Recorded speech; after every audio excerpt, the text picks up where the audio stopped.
Astro connect के ज्योतिष कार्यक्रम में आपका हार्दिक स्वागत है। नमस्कार। बात करेंगे मासिक फल की और देखेंगे कि धनु राशि वालों के लिए जुलाई के महीने में ग्रहों के क्या संकेत हैं।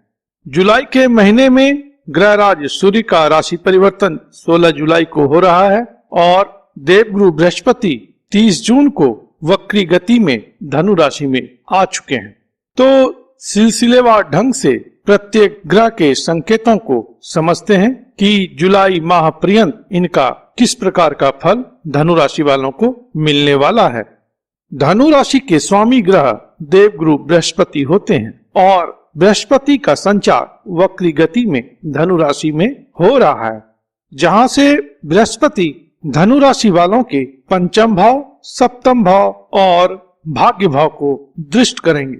बृहस्पति का जन्म राशि स्थान या लग्न स्थान में संचरण उत्तम फल प्रदान करता है, लेकिन चूंकि अभी गुरु केतु के साथ रहेंगे, राहु के प्रभाव में रहेंगे, साथ ही गुरु पर बुध का भी प्रभाव रहेगा और सूर्य की भी दृष्टि 15 जुलाई तक रहेगी।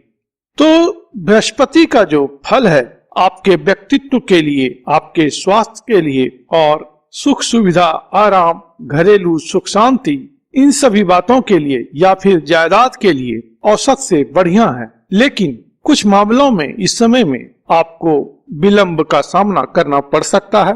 आप जिस शीघ्रता से फल प्राप्ति की आशा रखते हैं उतना शीघ्र परिणाम आपको ना मिले, यह भी हो सकता है।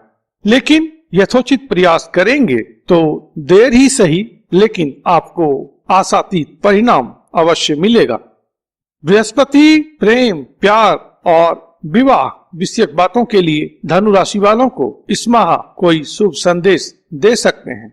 हालांकि 16 जुलाई के बाद सूर्य दक्षिणायन हो जाएंगे और उसके बाद कोई शुभ कार्य नहीं होगा, इसलिए इस समय में विवाह आदि का जो कार्य है या और अन्य शुभ कार्य वह निषिद्ध हो जाएगा। लेकिन ज्ञान की जो बातें हैं या एजुकेशन की जो बातें हैं, हायर लर्निंग की बातें हैं, स्पिरिचुअलिटी की जो बातें हैं, इन सबों में आपको अच्छा परिणाम देखने के लिए मिलेगा। जो लोग व्यापार में संलग्न हैं उनकी व्यापार में उतार चढ़ाव की स्थिति रह सकती है, तथापि आय और लाभ की भी संभावना रहेगी। अब बात करते हैं शनिदेव की। धनु राशि वालों के लिए शनिदेव धन भाव के स्वामी हैं और पराक्रम भाव के स्वामी हैं और ऐसे शनिदेव अभी वक्री हैं। तो इस कारण से धन विषयक बातें उतना अनुकूल परिणाम ना दे जितना कि आप एक्सपेक्ट कर रहे हैं। लेकिन यह बात सदैव याद रखनी चाहिए कि शनि जो है वह किसी भी चीज को डिले कर सकते हैं, डिनाई नहीं करते हैं। तो धन के मामले में शनि का यह संचार आफ्टर ऑल आपको अच्छा ही परिणाम जुलाई के माह में देगा।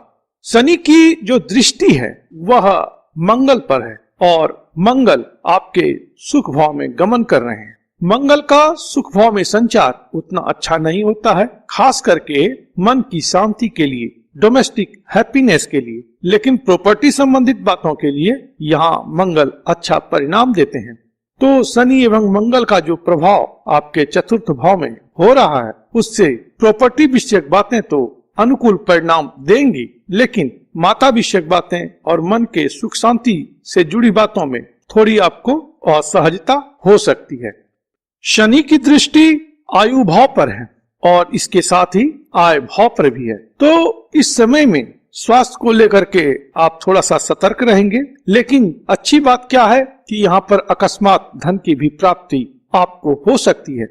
कोई ऐसा स्रोत आय का अचानक हो सकता है जिसकी आशा आपको नहीं थी, तो अचानक गेन की संभावना इस माह में बनती है।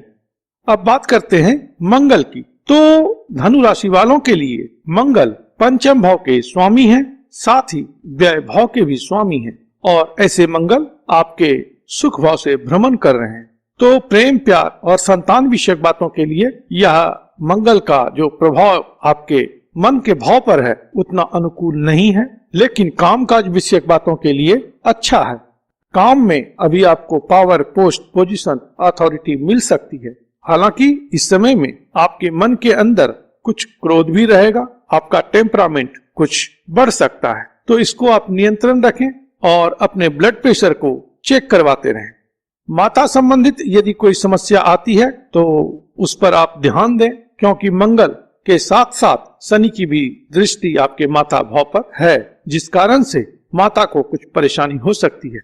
पिता विषयक बातों में भी कुछ चिंता हो सकती है इस समय में।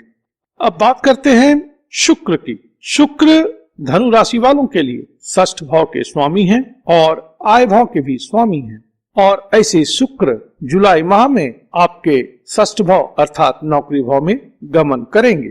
तो शुक्र का संचार धनु राशि वालों के लिए नौकरी और आय विषयक बातों के लिए बेहतर है, लेकिन जीवन साथी विषयक बातों के लिए या प्रेम प्यार जैसी बातों के लिए उतना अनुकूल नहीं है। तो इस समय में आप अपने प्रिय व्यक्ति से या जीवन साथी से थोड़ा सा मधुर संबंध बना करके रखें तो बेहतर होगा, क्योंकि आपके जीवन साथी के भाव में या रिलेशनशिप हाउस में बहुत सारे ग्रहों का प्रभाव है, लगभग 6 ग्रहों का प्रभाव है, जिस कारण से विवाह और वैवाहिक जीवन में इस समय आपको थोड़ी चुनौतियों का सामना करना पड़ सकता है। तो इस समय में जीवन साथी के साथ सौहार्दपूर्ण व्यवहार रखें और किसी भी प्रकार के कंफ्यूजन या गलतफहमी होने पर उसका तत्काल निवारण करें। कोई कम्युनिकेशन गैप नहीं होगा तो कोई विशेष परेशानी नहीं होगी। इस समय में वाद विवाद से बचना चाहिए, क्योंकि मंगल की दृष्टि कहीं न कहीं आपको जीवन साथी के साथ वाद विवाद की स्थिति तक लाएंगे, इस प्रकार का संकेत है। इसलिए अभी व्यापार में बहुत एग्रेसिव इन्वेस्टमेंट वगैरह ना करें तो बढ़िया रहेगा। और लोगों से जो आपके संबंध हैं या आपके जो बिजनेस पार्टनर हैं उनके साथ संबंध को भी आप सुधार करके रखेंगे तो यह जो चुनौती है वह आपके लिए अवसर बन करके आ सकता है। 16 जुलाई के बाद सूर्य का गमन आपके आयु भाव में होगा और सूर्य आपके लिए भाग्य भाव के स्वामी हैं। सूर्य का यहाँ पर गमन उतना शुभ नहीं होगा, खास करके पिता के लिए और भाग्य संबंधित बातों के लिए। तो इस समय में आप सूर्याष्टक का पाठ करें तो अच्छा रहेगा। पिता का सम्मान करना, बड़े अधिकारी का सम्मान करना, अपने बॉस का सम्मान करना कहीं न कहीं आपके लिए अच्छा रहेगा। हालांकि इस समय में ऐसी परिस्थिति आएगी जब आप प्रतिरोध करने की स्थिति में आ जाएंगे, क्योंकि शनि और सूर्य का दृष्टि विनिमय हो रहा है। इसलिए निश्चित रूपेण अपने मन को आप समझा लें कि अपने अधिकारी से या पिता से किसी भी प्रकार का मतभेद, मनभेद और मनमुटाव नहीं करना है। हर हालत में उनका यथोचित आप सम्मान करें तो फिर यहाँ पे उतनी परेशानी नहीं आएगी। कामकाज को लेकर के मैं पहले बता चुका हूँ कि जुलाई का माह कमोबेश बढ़िया है, आय के लिए भी बढ़िया है। सिर्फ चुनौती जो आपको मिल सकती है वह आपके स्वास्थ्य को लेकर के हो सकता है, डोमेस्टिक हैप्पीनेस को लेकर के हो सकता है, जीवन साथी या वैवाहिक जीवन को लेकर के हो सकता है, अपने नेम फेम को लेकर के हो सकता है, और सीनियर्स के साथ किसी तरह का बैड आर्गुमेंट हो, यह भी संभव इस माह में होता है। देखिए, संभावना है, यह कोई जरूरी नहीं है कि ये बातें होंगी, क्योंकि इसके लिए किसी बात को होने के लिए बहुत सारे फैक्टर्स रिस्पॉन्सिबल हैं और कुंडली में तो उस प्रकार का ग्रह योग भी होना चाहिए, दशा आदि का भी उसी प्रकार का होना चाहिए, तभी जाकर के वह फ्रैक्टिफाई होता है। इसलिए यह कोई ध्रुव सत्य नहीं है कि यही होगा। संभावना है तो उससे सचेत रहना सबसे उत्तम बात है और यही सबसे अच्छा उपाय भी है। इस समय में वाणी को आप मधुर रखें। वाणी में इस समय में जो वितृष्णा है या कटुता है उसको कम करेंगे तो लोगों के साथ संबंध आपके अच्छे रहेंगे। कुटुंब में भी सुख शांति की स्थिति रहेगी। प्रभु आप पर कृपा करें, आप स्वस्थ रहें, मस्त रहें और व्यस्त रहें। ओम नमो भगवते वासुदेवाय।